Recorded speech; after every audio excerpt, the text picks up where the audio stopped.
গাজরের হালুয়া তো অনেক খেয়েছি, কিন্তু গাজরের সন্দেশ বা রোল খুব কমই খাওয়া হয়েছে। তবে আজকে খুব সহজভাবেই এই গাজরের রোল বা সন্দেশটা তৈরি করে দেখাবো। শুরু থেকে শেষ পর্যন্ত থাকার অনুরোধ রইল। এখানে আমি 1/2 কেজি পরিমাণ গাজর নিয়েছি। প্রথমে এগুলো ভালো করে একটু ছিলে নিতে হবে। এগুলো আমি এখন ভালো করে ছিলে নিয়েছি। তারপর সবগুলো গাজর আমি এখন ভালো করে ধুয়ে নিলাম।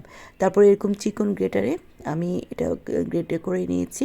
চাইলে এটা বটি দিয়েও কাটা যায়, তবে এভাবে করলে অনেক চিকন চিকন করে হয় আর এটা সিদ্ধ হয়ে যায় তাড়াতাড়ি। এখন আর ধোয়ার বা ঝরানোর কিছু নেই। একটা পাত্রের মধ্যে 1 চা চামচের মতো ঘি দিলাম। তার মধ্যে সেই গাজরগুলো দিয়ে একটু ভেজে নিতে হবে। এই ভেজে নেওয়ার ফলে গাজরের যে সন্দেশ বা রোলটা তৈরি করব সেটা অনেক টেস্টি হয়। আমি প্রায় 2-3 মিনিট একটু ভেজে নিয়েছি, তবে পুড়ে যেন না যায় সেদিকে খেয়াল রাখতে হবে। তারপর এখানে 1 কাপ পরিমাণ দুধ দিয়ে দিলাম। এই দুধটা, গরুর দুধটা জাল দিয়ে ঠান্ডা করে নিয়েছিলাম। এখন এটা জাল দিয়ে আমি এটা সিদ্ধ করে নেব। আমার আর পানি দরকার লাগবে না। আমি এখানে অনেকক্ষণ একটু সময় নিয়ে সিদ্ধ করে নিব। আমি কিন্তু এটা ঢাকা দিয়ে রাখবো। খেয়াল রাখতে হবে দুধটা টেনে নিয়ে এটা যেন আবার পুড়ে না যায়। তো কিছুক্ষণ পরে আমি দেখলাম একটু যখন এটা একটু হালকা ভেজা থাকা অবস্থায় এর মধ্যে আমি এলাচি আর দারচিনি দিয়ে দেবো। আর চাইলে এলাচি গুঁড়াও দিয়ে যেতে পারে। তেজপাতা দেওয়ার দরকার নেই, এটা দিলে ফ্লেভারটা অনেক ভালো হয়। তো আমি এখন এটা কিন্তু সিদ্ধ হয়ে গিয়েছে। এখন নাড়তে নাড়তেই কিন্তু এটা যে এক্সট্রা দুধটা বা পানিটা গাজরের, সেটা কিন্তু টেনে যাবে। তো দেখেন কিছুক্ষণ পরে কিন্তু আমি দেখলাম যে একদমই পেনের গা থেকে লেগে আসছে। তখন সেই মুহূর্তে আমি দিয়ে দেবো চিনি। যখন এটা আগে চিনি দিলে অনেক সময় এটা পাতলা হয়ে যায়, পানিটা চিনির পানিটা টানতে চায় না। তাই এটা যখন হয়ে আসবে তখন চিনিটা দিলে খুব দ্রুতই কিন্তু টেনে যায়। এরপর আমি আবারও নেড়ে দিলাম।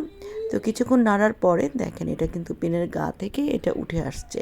এখন আমি চুলাটা বন্ধ করে দেবো আর এলাচি দারচিনিগুলো উঠিয়ে রেখে দেবো। এরপর একটা ট্রের মধ্যে আমি ক্লিং পেপারগুলো এভাবে বিছিয়ে নিয়েছি, অথবা পাতলা পলিথিন দিলেও হবে। তারপর এই গরম থাকা অবস্থায় এই গাজরগুলো হালুয়াটা এভাবে দিয়ে দিলাম। দিয়ে চারিদিকে এভাবে একদম ফ্ল্যাট করে নিতে হবে। আমি 4 কোণা একটু শেপ করে তৈরি করে নিয়েছি। এটা আমি ঠান্ডা করতে রেখে দিলাম। আর এদিকে 1 কেজি দুধের ছানা তৈরি করে নিলাম।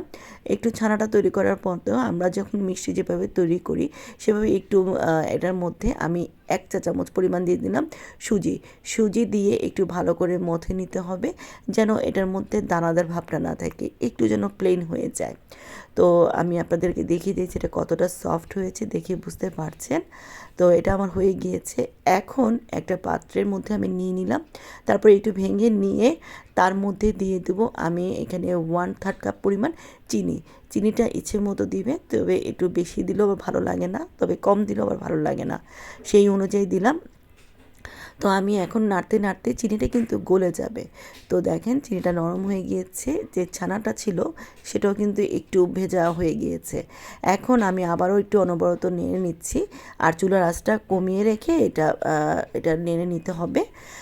তো নাড়াচাড়া করতে করতেই তো এটা যখন একদম দেখেন এটার ভিতরে কোনো দানাদার কিছু নাই, যদি একটু দানাদার থাকে তাহলে কোনো সমস্যা নেই। এটা কিন্তু অনেকক্ষণ চিনির পানিতে কিন্তু পুরোটাই কিন্তু গলে যায় আর স্প্যাচুলার সাহায্যে অনেকটা স্ম্যাশ হয়ে যায়। এরপর এই যে দেখেন চিনির পানিটা শুকিয়ে গিয়েছে। এখন এর মাঝে আমি কিছু জিনিস দিব। এখানে প্রায় 1/2 চা চামচের মতো দিলাম এলাচ গুঁড়া, আর হচ্ছে এলাচ গুঁড়াটা অবশ্যই দিবেন, আর 1 চা চামচ ঘি দিলে ফ্লেভারটা ভালো আসে। ঘি আর এলাচ গুঁড়া দিয়ে আবারও একটু নেড়ে দিচ্ছি। তো নাড়তে নাড়তে এটা যখন একটু পেনের গা থেকে উঠে আসবে তখন এটা আমি চুলাটা বন্ধ করে দেবো। এরপর একটা ট্রের মধ্যে নিয়ে এভাবে একটু মথে নিয়ে এরকম লম্বা সারের মতো রোলের মতো তৈরি করে নেব। একটু ঠান্ডা হওয়ার পরে আমি এখন এটা, যেখানে আমি গাজর ঠান্ডা করতে রেখেছিলাম সেটার উপর দিব। আর এই যে দেখেন গাজরটা কিন্তু পুরোপুরি ঠান্ডা হয়ে গিয়েছে। এখন যে ক্লিং পেপারটা আছে, পলিথিনটা আছে, সেটা সহ আমি কিন্তু এটা একটু রোল করে নেব। এই যে আপনাদেরকে দেখিয়ে দিচ্ছি, দেখে বুঝতে পারবেন। তবে এখানে যে ক্লিং পেপারটা বা পলিথিনটা সেটা কিন্তু একটু টাইট করে রোল করতে হবে, তাহলে কিন্তু একদম এটা রোলটা ভালো হয়। তো আমি একদম টাইট করে এটা রোল করে নিচ্ছি। এটা যখন রোল করব, এর যত ভালোভাবে রোল করা হবে, মানে ক্লিং পেপারটা দিয়ে আটকে রাখা হবে, তত মিষ্টিটা বা সন্দেশটা ভালো হয়। তো 2 সাইডেও আমি ভালো করে একটু পেঁচিয়ে রাখলাম। এখন এটা ঠান্ডা করে রাখবো, মানে এটা একদম যতক্ষণ পর্যন্ত ঠান্ডা না হয় সেট হয় না। তো আমি ঠান্ডা হওয়ার পরে এটা আমি আপনাদেরকে দেখিয়ে দিচ্ছি, চাইলে ফ্রিজেও রাখতে পারেন। তো 1-1.5 ঘন্টা বা 2 ঘন্টার পরে আমি আপনাদেরকে একটু দেখিয়ে দিচ্ছি। তো এখানে রোলটা সেট হয়ে গিয়েছে। একটা সুতা নিয়ে এভাবে একটু কেটে নেবেন। এভাবে করে কাটলে মিষ্টিটা কিন্তু একটু ভালো হয়। চাইলে চিকন ছুরি দিয়ে এটা করতে পারেন, তবে আমার কাছে সুতা দিয়ে কাটাটাই মনে হয় সবচেয়ে ভালো হয়েছে। তো হয়ে গেল, দেখেন এই যে প্রত্যেকটা মিষ্টি আমি কেটে নিয়েছি। তো দেখতে পাচ্ছেন মিষ্টিগুলো সুন্দরভাবে কাটা হয়েছে। তো এখন আমি এগুলো প্লেটে সাজিয়ে নিচ্ছি। গাজর দিয়ে যে এত মজার একটি মিষ্টি তৈরি করা যায়, আর একটু সময় নিলেই কিন্তু একটা পারফেক্ট মিষ্টি তৈরি করা যায়।